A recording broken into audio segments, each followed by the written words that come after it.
Guys एक mind blowing stat बताता हूँ। 2025 को the end of sequel era कहा जा रहा है। इंडस्ट्री 40-50 सीक्वल प्लान कर रही थी, थिंकिंग ये एक सेफ बेट है। वॉर 2, बागी 4, हाउसफुल 5, सन ऑफ सरदार 2, सब big names, big budget, big stars. But reality check, most failed miserably. और ट्विस्ट ये है, सेम ईयर में डेब्यूटेंट एक्टर्स की एक रोमांटिक फिल्म ने 579 करोड़ कमा लिए सिर्फ 45 करोड़ के बजट पे। आज एग्जैक्टली समझते हैं why with shocking data. Video and तक देखना, कंक्लूजन गेम चेंजिंग है। Let's go. पहले फ्लॉप सीक्वल्स की बात करते हैं। बागी 4 सितंबर रिलीज, सिर्फ 66 करोड़ वर्ल्ड वाइड।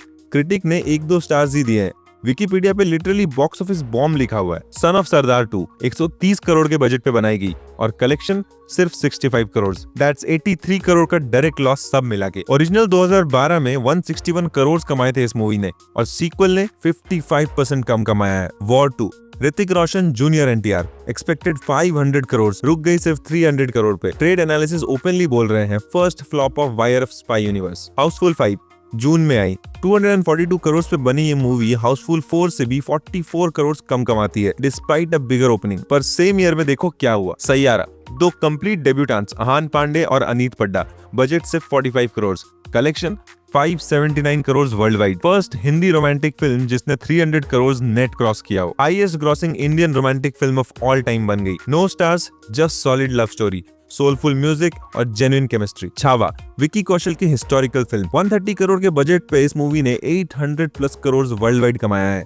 ईयर की सेकंड मोस्ट प्रॉफिटेबल फिल्म है ये। रीजनल सिनेमा विनर्स की बात करें तो मलयालम इंडस्ट्री में लोका चैप्टर 1 30 करोड़ के बजट पे इसने 300 करोड़ के ऊपर का कलेक्शन किया है। पैटर्न क्लियर है guys, content is king, franchise names are not. Industry saturated with sequels upon sequels हो गई है। बागी 4 पे क्रिटिक्स ने कहा plot barely there, recycled mess of action cliches. War 2 पे रिव्यू था, it feels like 40 movies stuffed into one. Original Baaghi director Shabbir Khan ने sequels refuse कर दिए, स्टेटिंग ये बिजनेस मूव्स है to cash in popular titles, not organic stories. ये true sequels नहीं, cash grabs है फेमिलियर नेम्स के मास्क में। इकोनॉमिक्स देखो, सन ऑफ सरदार 2 130 करोड़ के बजट पे 65 करोड़ का कलेक्शन करती है, 83 करोड़ का लॉस। कंपेयर करो सैयारा से, 45 करोड़ के बजट पे बनी ये मूवी 579 करोड़ का कलेक्शन करती है, ऑलमोस्ट 500 करोड़ ज्यादा कमाती है। सेम पैसे में 2-3 क्वालिटी फिल्म्स बन सकती है बेटर ओवरऑल रिटर्न्स के साथ। सैयारा को रिटर्न ऑन इन्वेस्टमेंट इसलिए मिला क्योंकि ऑडियंस डेब्यूटेंट्स को चांस दे रही है अगर स्टोरी स्ट्रॉन्ग हो एंड हाँ PR भी। बागी 4 को IMDb पे 2.4 की रेटिंग मिली है।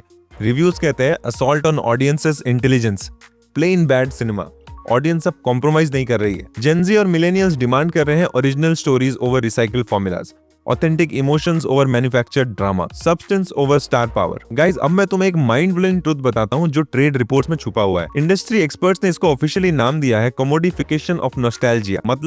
मतलब प्रोड्यूसर्स नॉस्टैल्जिया को एक कमोडिटी की तरह ट्रीट कर रहे हैं, not as an emotion. Trade analysis ने literally बोला, when you are not aware of what's happening, we come to basics. We go for tried and tested routes rather than experimenting with new talent and new writers. यहीं पे twist आता है। Hollywood भी 2025 में sequels churn कर रही है। Mission impossible, Avatar 3, Captain America, Fantastic 4 और सुपरमैन। बट एक मैसिव डिफरेंस है। Marvels 3 2025 film dramatically underperformed compared to previous films and barely eked out a profit. 36% of Marvel fans feel franchise fatigue compared to only 20% of DC fans. Hollywood ने 10 साल में ये realise किया कि sequels work नहीं कर रहे। बॉलीवुड ने ये रियलाइज करने में सिर्फ 1 साल लगा दिया। 2024 में सक्सेस देखी, 2025 में पूरा crash. According to the movie database, in more than 60% of cases, the original movie makes more money than the immediate sequel. मतलब statistically ही सीक्वल्स का 60% चांस है to fail.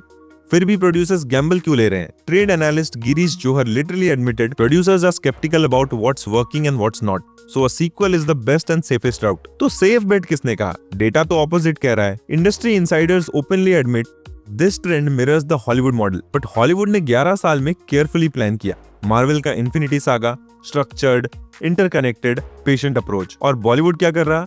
Rushed sequels without world building. 4 2024 sequels accounted for 50% of the Hindi box office collection, creating pervasive herd mentality among producers. ये planning नहीं, panic है। Same 130 crore जो son of Sardaar 2 में loss हुआ, अगर 4 mid budget film में divide करते तो each would have costed 32.5 crore. तो स्टैटिस्टिकल पॉसिबिलिटी शायद 2-3 movies would be profitable. Risk spread हो जाता है across multiple projects, total returns better होते देन वन बिग लॉस। 2025 ने प्रूव कर दिया the sequel era is officially over. Most sequels इसलिए फेल हुई क्योंकि they were made from fear and greed, not creative passion. Audience ने clear message दिया, good content चाहिए regardless of budget, expensive garbage reject करेंगे regardless of franchise name. Bollywood को fundamental shift चाहिए। Stop asking what sequel can we make, Start asking what story deserves to be told. But the question is, will Bollywood finally listen? क्योंकि आगे भी और सारे sequels lined up है।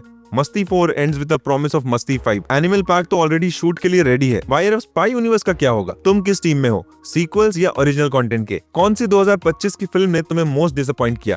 Comments में बताओ। अगर वीडियो पसंद आया है तो लाइक बटन को स्मैश करो और सब्सक्राइब करो for more data driven cinema analysis. मिलते हैं अगले वीडियो के साथ, तब तक स्टे सिनेमैटिक।